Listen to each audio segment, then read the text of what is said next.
Delighted to welcome on my next guest. This man is the 2015 IMAFF amateur bantamweight world champion, Jose "Shorty" Torres.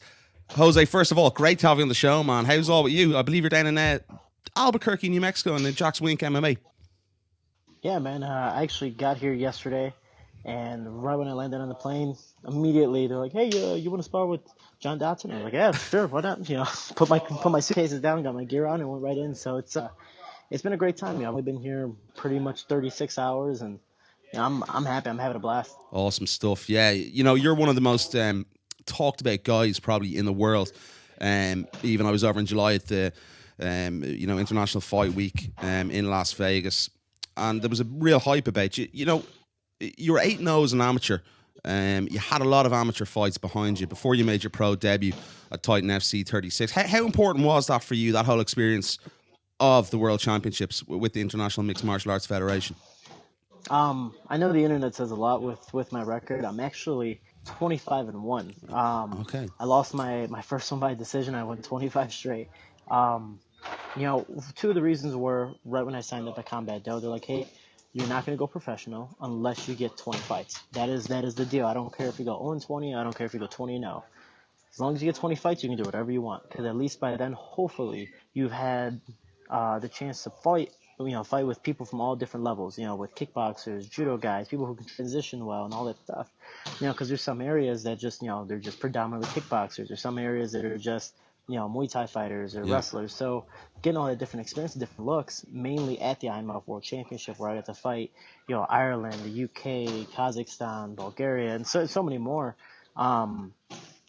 It definitely showed me that it's like, okay, cool, I won it twice, I'm ready to go pro. And my second reason was I was on a full ride for Division II wrestling. Yeah. So, I was like, okay, well, I believe I'm good enough for the sport, but just in case, for example, I get hurt or I'm just not that good, at least I have my degree to fall back on. So anything can happen during the sport at any time of the career.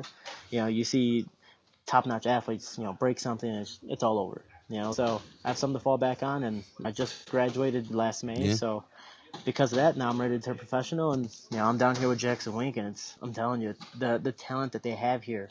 I'm used to going to gyms and having fun with some guys that are around my level, or toying with guys, or I end up getting hurt because the guys aren't that good. So I they're you don't go with the beginner in a sense. They're funky. I get hurt, and here I'm getting hurt because these guys are good. So it's definitely an awesome experience. I got to spar with Sergio Pettis, John Dotson, Diego Brandao, and it's an awesome experience. I know I'm hoping tomorrow I get to spar with Bama's featherweight champion. Tom Ducanal. French. I can't remember his real name, but Tom Ducanal. We've spoken with Tom here on the show before. He's an awesome prospect. Really quick, I want to good go guy. with him. Awesome stuff. Talk to me about that. I think you've sort of mentioned you might go to 125 at some point, and we know John Dodson has gone back up to 35 now. The UFC today announced the Ultimate Fighter tryouts at 125. Is that something that you might be interested in, maybe after this fight, Titan FC 37? That would be awesome. If I could just jump straight through the door like that, that'd be an awesome experience. I've been, I've only gone with him once, but I was able to go with John Dotson and get the experience of the number 2, number 1 guy at 125. Now he's at 35. He's going to be a lot stronger than what he was, and definitely a lot more explosive because he's a fast mover.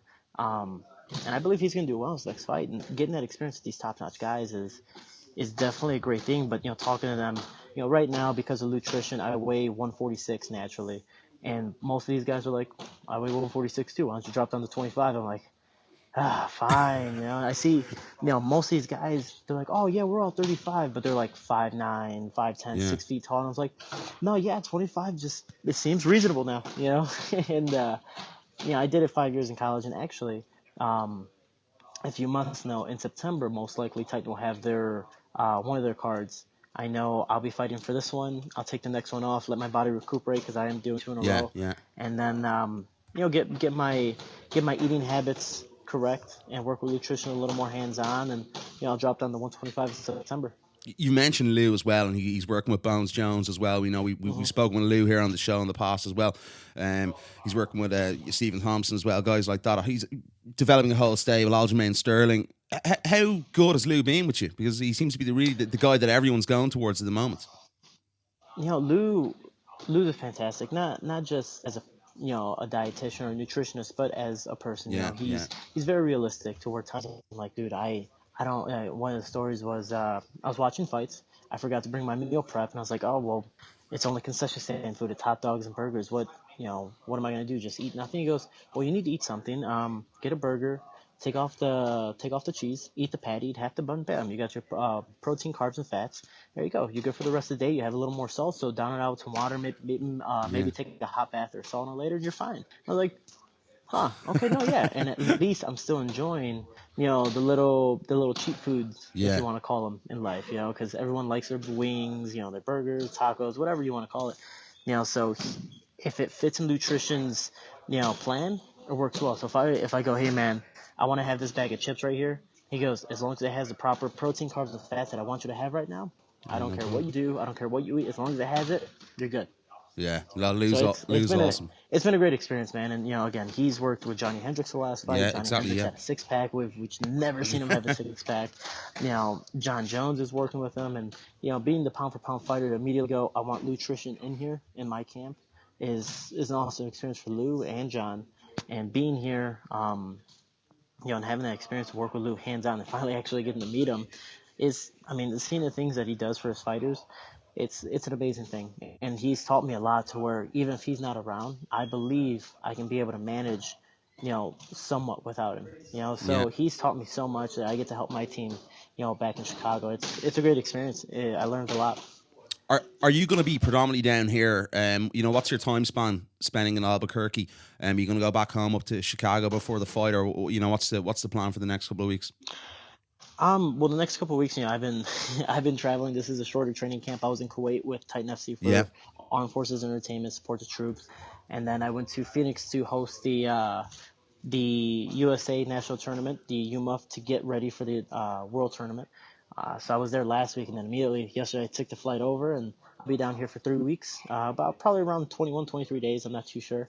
And just 3 weeks of hard training, and then from there just go straight to Miami and get ready to fight. And I'm excited for the fight and getting the training here. There's it's one of those things where I'm so confident because of the training I'm getting here. There's no way I can lose. I mean, these guys are beating me up, showing me to do things of how not to get in this position, how to move properly. It's amazing. I'm very happy. How much of a relief was it to get your pro debut out of the way against Travis Taylor? You got the guillotine. It was a really impressive performance in the first round. I was very excited about your pro debut when I was watching the card in UFC Fight Pass. Was there pressure off you now? Are you more relaxed going into this fight? Well, thank you. I appreciate that. Actually, I didn't expect it to go that quick. Am I happy? Oh, yeah, I'm very happy. But I expected it to be a little bit of a brawl, but I can tell you the week of, I've had some anxiety before. I know the World Championships were hosted on UFC Fight Pass, so getting to that, the bigger octagon and seeing all these people watching you, mainly on UFC Fight Pass, you're like, oh, I can get knocked down in front of, besides just my friends all over the world, So, there's that little embarrassment factor. But going for my professional debut, I'm not gonna lie to you, there was a lot of anxiety there. I wasn't nervous about the fight itself, but the game's more mental, I believe, than physical. Where you're like, man, I can get knocked out at this point. What if he throws this? What if this happens? What if I make this small mistake? Is he gonna counter or take advantage? So, I thought about it a little too much. But when I got in there, I'm known for going on autopilot. That's usually why my face is pretty straight and plain when I go in there. I'm just like, all right, cool. I'll smile right before I walk in the cage, and right when I get in there, it's just autopilot. Then after the fight, I'm ready to enjoy myself. But I thought it was going to be a brawl. He didn't really throw too much. I just stalked him, slowly moved his back to the cage, and I saw the opening and took him down and held him down. Once I got him to the ground, I was like, I don't see him at all trying to get up. I didn't feel his body moving properly. So I was like, okay, well, I'll just wait for you to make a mistake. And I tried to get one guillotine, but sadly, he countered that. And then eventually, I got the one on the fence. And that's my favorite guillotine. If it's there, it's my second time in a row. So people are already calling it the shorty back in my gym. So I'm hoping I can trademark that. Definitely. It was a very impressive performance. Guys, if you haven't seen it, check it out on UFC Fight Pass. I want to talk to you about, with Jeff on the show before Titan FC 36, before you made your pro debut. He tells the story that Lex was the guy who saw you over with KHK. Signing with Titan Fighting Champs to make your debut there. How good has it been to work with the guys at Titan? Because obviously there's a UFC out clause in all the guys' contracts as well. To make your pro debut in such a promotion like that must be pretty cool. What's it been like to work with the guys? It's been an awesome experience. Actually, funny story with that was when Lex met me, I didn't know who Lex was. He didn't know who I was. And he was taking care of Alex Soto. Yeah. He was getting ready for Titan FC 35 against Ricky Simone. And Alex was the captain of KHK MMA. So I was like, can I spar with him? He goes, yeah, spar with him. Remember, he's a UFC veteran. He's talking him up very well. And I was like, no, I know Alex. I can't wait. I'm excited. So I go in there, and Lex is like, remember, Shorty, keep your hands up, kind of thinking that I'm gonna get knocked out or beat up. And I did really well against Alex. We had a nice little war, and immediately Lex is like, hey, what's your name again? And he just immediately started talking to me, and I got signed with Titan after that. Being able to get the promotion that I've been having, the agent, Brian Levitt, getting me so many interviews. Yeah. I think just this week alone, I have about 9 or 12 interviews. It's ridiculous the promotion that I'm getting. I'm very, very happy. You got guys that complain about the pay of, your first fight, you're only making 400, or whatever the case is. And, my first fight, I'm not making that. I have a contract. I'm already looked at by the UFC. All my fights are on UFC Fight Pass worldwide. I'm getting so much publicity. It's amazing. Plus, with the support troops program that we did last week, that was just an awesome experience to see what they have to go through, and it's a humbling experience all on its own. And I think also all the troops and Titan FC for letting me go out there. And there was a few of you guys went out.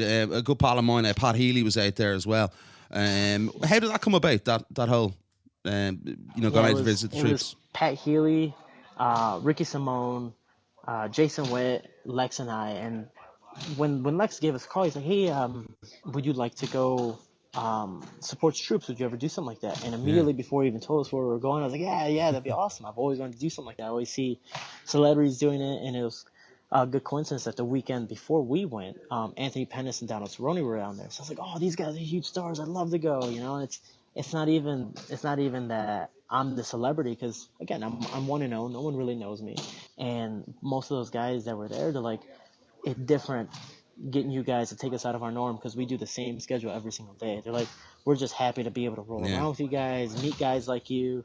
I met so many small guys that they said that I inspired them, because they're like, oh, dude, you're the small guy facing all these big guys rolling around beating them up. I was like, yeah, man, it's fun. It's a different experience, not letting the big guy walk all over you. So it was an awesome Mm. opportunity to do that with sports troops, and I'm really excited and hoping I get to do it again. Definitely. And KHK team as well, and Sheikh Khalid, that has allowed you to concentrate on your fighting solely. How much of a benefit? Obviously, that's a huge benefit for you as a fighter. Can you just talk about the ins and outs and what's that allowed you to do with your training and basically the other things in your life you don't have to worry about, and you can concentrate solely on the fighting? Sheikh Khalid decided to make a team and create unity between the world. Even though it's a small sport like MMA, it is the fastest growing sport. And to show that we're all equal and can counteract in peace, we have Ireland, we have USA, guy from South Africa, guy from India, Bahrain, Russia, and it's just going to keep on expanding. Mexico. It's an awesome opportunity where a guy like him and of his stature goes, I want to help you out. I know you're a great athlete, but I want to make you 10 times better. I don't want you to have to worry about anything else. I want you to just train. Don't worry about work. I will take care of your finances. Here's some money every month, so you can just live a life of training, and that's all you have to worry about. You don't have to go, oh man, I have work today. I'm too tired from work. I'll just go to training tomorrow. Or your training, ends up, you end up getting beat up because you're too tired from work. Yeah. So it's an awesome opportunity. And mainly, like for me, I started MMA when I was 16. I bought all new gear, all real cheap gear at the age of 16. I didn't get new gear until I was 23, and that was because of Sheikh Khalid. I wasn't able to actually get new boxing gloves, new shin guards. Usually, I have to tape them up every single day just to keep them on. So, again, it's a humbling experience of a man of that stature who wants to help everyone around the world, not just his own country, but he wants to bond everyone. And it might seem like, oh, he's doing it for fame. No. I mean, you don't hear about him. You hear about KHK MMA. He's just the man taking care of it all. And it's an awesome experience. We're going to keep on expanding and growing. People will know what KHK is all about very soon. Yeah, I think a lot of people do with the names that are joining the team, as you said there. Let's talk about your upcoming fight, Titan Fighting Championship 37 against Ronaldo Duarte. Is this a natural progression? He's an experienced guy. I think he's 35 years of age. Is this the fight you're looking for to go up against, a hardy vet like him, someone to really test your skills out? Was I expecting a fight like this, this early in my career? No, but I did get signed to Titan, right at the start of my career. So inevitably, all those Titan FC guys are UFC material. They're just waiting for the day to get noticed. They have to put it on the statement themselves. So, I already made my statement. My next one has to be somebody that's a little better. I fought a guy that had his pro debut as well. It was a nice, fair fight. This one's a lot more experience, but I do have that experience as an amateur. Is it 16 professional fight experience? No, but the way I look at it is the guy's 35. He's on a 2-fight losing streak. He fought once last year, I think a few times the year before that. And I believe he's only fought local and then where he's from in Brazil. Yeah. So I'm not extremely worried about the fight. Do I believe it's going to be a much harder fight than the first one? Definitely. He's never been finished out of the 16 fights, and that is my goal. I wouldn't say end his career, but if that is going to be his last fight, I want it to be because of me. And it's fair enough. I mean, for a person who's had 16 professional fights and never been finished, I've seen film of him getting beaten up. Yeah. I've seen film of him beating people up.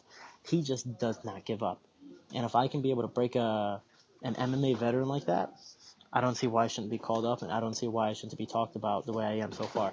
Yeah, no, definitely, 100%. We look at Titan FC and we look at this fight. How do you see it playing out? Do you see yourself finishing a guy like this? Obviously, that's your goal because he's never been finished. Do you see that happening? I do. Sorry, that was BJ Penn punched me in the back. Tell BJ we say hello here in Dublin. That is my ultimate goal. I actually do believe I'm gonna beat him standing up. His biggest strength is on the ground, wrestling, ground and pound. Do I believe I'm a little better at it? Yeah, but I don't want to lead into any type of his strength. There's no reason to go into any little advantage that he might have. Yeah. But overall, I do you think I don't care if it's in the first or third round. To a certain extent, do you think, you said there, the Suredog.com, I looked at your amateur record, it was 8-0. You said it's 24-1 as an amateur. Do you feel as an amateur, though, you're more or less, you've been prepared to go into the pros by the amount of fights that you had? It's sort of a double-ended question. Would you like to see more?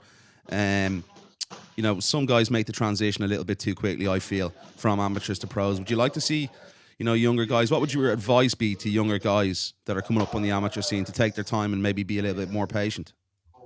I don't know how it is, in Europe at least, but I know, I train with a lot of boxers. Most of those boxers don't turn professional until they have 30, 40 fights. 20 fights is nowhere compared to the experience they have, but I believe it's a tougher sport where you can get injured a lot quicker. Yeah. And being able to get that experience, you have so many people where, I have friends in my neighborhood where they're like, oh, I'm 5-0, I'm turning pro. It's like, okay, so you finished everyone in this neighborhood, in the first round. That's great. Yeah. All right, let's go to a different state. Let's go to a different country. Exactly. My fights have been in the Czech Republic. They've been in Brazil. They've been, training in Bahrain and going to Kuwait and all this other stuff. So getting a different experience all over the world has showed me, okay, I'm better than this person here. I'm better, in the world tournament against their national champions. Compared to, that's why I said against Ronaldo Duarte, all of his 16 fights have been his hometown in Brazil and locally in Florida where he's at training at American Top Team. Yeah. So most of those guys all fight the same, or he's been fighting people around his skill level. Getting that different experience of, you might be the big fish in this small pond, but there's always somebody bigger and, badder than you are. So you got to get that experience, whether it's training here in a different camp or going out there for a different fight. So for me, getting those 20 fights, that's why that was our number one rule. You're not turning professional until you get 20 fights. And, overall, that's worked out well for me. Think about it. If I only had 10 fights, what makes me different from the other guy that has 10 fights? Of course. I have 26 fights, 25-1, 25 straight wins with 2 world championships, and look how much promotion I'm getting. If I would have had, 5-10 fights, I'm just the average Joe, moving up. Yeah. The usual prospect. this makes me different from everyone else, and I have that much more experience. So it makes me excited, and I'm very happy, and I'm hoping that everyone else decides to do the same. I know definitely at my gym we're implementing that rule, and a bunch of the teenagers that are coming up are really starting to do that, and I'm hoping that that really spreads around, because when I say it helps, I mean it helps. I'd rather take the beating in the gym and go against a professional that has that experience and get beat up, and now I'm 0-1 as a professional, and I have to make 2 fights just to make up for that 1 loss. Yeah. Lose as an amateur, know what you lost about, fix your reasons, get 2 or 3 more fights, go back in there and try again. Fix it in the pros. Yeah, no, 100%. I'll tell you what, for a 23-year-old, you've a very clever head on your shoulders. It's refreshing to hear. Is it tough? I got a big head. I need it. Is it tough sometimes with all the promotion, all the hype, the talk about you, to keep yourself level-headed? Because you seem very level-headed. Well, I can tell you 2 things. One, that was one of the reasons why I had so much anxiety for my fight, is because everyone's like, he's 25-1, 3-time world champ. I was like, oh, that's great. Damn, what if I lose? What if I get knocked out? Does that hype go away? Do I look bad? Does this amateur career look, like nothing? Oh, screw it, I'll go 5-0. I don't care if this guy lost at 25-1, So that was one part, but everyone's saying, oh, Jose Shorty Torres, top prospect, yada, yada, yada. I started the sport because it was fun. Yeah. So I never said one day I wanted to be a UFC world champion. All I wanted to do was have some fun and inspire people throughout the process. So for me, winning, I'm like, all right, this is cool. And it just keeps on going. All I do is train hard. And with the help of KHK MMA and Sheikh Khalid, now they're giving me the experience to train with, guys down here, the Pettis brothers, John Dotz, and, Ricardo Brandon, all these, so many more. And getting to work with so many great people. It's an awesome experience.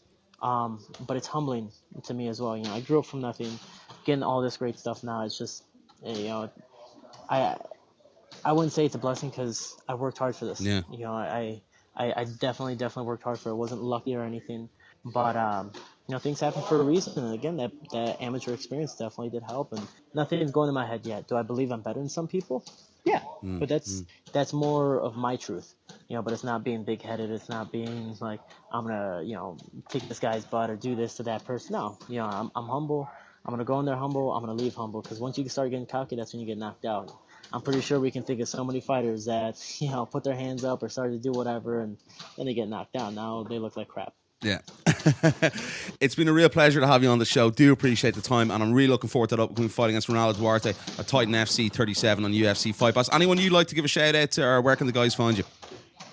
Yeah, definitely, for sure. I know I definitely have to give a shout out to KHK MMA, Sheikh Khalid. Thank you for the great experience. Nutrition's helped so much, and he is the reason why I will be dropping down to Flyweight very, very soon in September. And, I'm not excited for the drop, but, with Nutrition's help, he's made me a lot more confident because of it. Izzy style here, Izzy Wrestling is one of the best type of wrestling in the nation and the world, from Chicago, and having him here immediately, go with John Dotson, go with Pettis, go with this guy. I'm like, oh yeah, sure, because usually I'm just, out there with the average Joes, or out there with the guys trying to come up just like me so they can get noticed. And, Master Bob Shermer, just for starting me, and, you say I have a good head on my shoulders, regardless if it's big or not, but, he's made me the person I am today. And, he definitely saved my life when I, 16. I was, at a bad point in my life, a cocky teenager, and, he made my head straight, and made my neck real strong so I could keep it up. And I'm definitely, I'm very, very happy with all the experience I have in my family. Just keep on supporting me, and all my sponsors back home. Thank you so much, and everyone interviewing me. I definitely appreciate. I don't mind giving the time if you're willing to give me the time. So I really appreciate it all. And I definitely can't wait to do it again. And again, April 30th, 10 FC 38 in Miami, Florida on UFC Fight Pass Live. Please support, share, and I just can't wait. And I hope everyone enjoys the show. Where can the guys find you on Twitter? All right, so Twitter is Shorty Torres 125, and hopefully in September that name will be legit. And on Instagram, Jose Shorty Torres, and on Facebook, Jose Shorty Torres MMA. And if anybody needs any help or anything, please don't be afraid to message me. I'm more than happy to help if I can. Thanks, guys. I really appreciate all the help. It's been an absolute pleasure to have you on the show, and I really do appreciate the time. And I'm looking forward to seeing you throw down on April 30th in UFC Fight Pass. And you never know, maybe the Ultimate Fighter at the end of this year in the UFC. So it's been a real pleasure. I do appreciate the time, Jose. All right, man. Thank you. You have a great rest of the day.